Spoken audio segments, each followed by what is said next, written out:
کہا کیوں کیا ہو گیا؟ کہا بھائی مجھے معاف کر دو، مجھے معاف کر دو۔ کہا ہوا کیا؟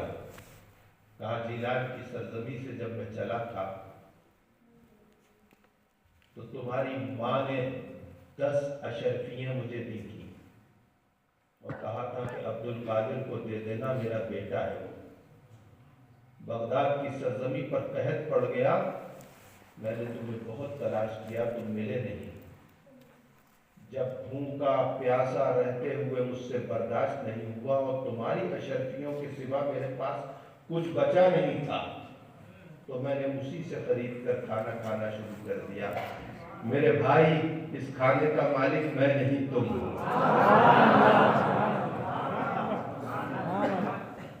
اور کہا کہ یہ 2 اشرفیاں بچی ہیں، 10 میں سے 2 اشرفیاں بچی ہیں، یہ اپنی امانت دے لو۔ شیخ عبد القادر جیلانی ارشاد فرماتے ہیں کہ میں نے 1 اشرفی لے لی اور 1 اس کو واپس دے کے کہا کہ یہ میری طرف سے قبول کر لو اور یہ کھانا بھی تم ہی کھا لو۔ اور بغداد کی سرزمین پر 1 اشرفی لے کر آیا اور بغداد کے بازار میں نے کھانے کو خریدا اور کھانا لے کر قیصر و کسریٰ کے کھٹرات میں 70 اولیاء اکرام کو میں نے دیکھا، دیکھ کر واپس ہوا تھا، ان کے پاس گیا اور کھانا 1 اشرفی کا خرید کر اس کو تقسیم کر دیا۔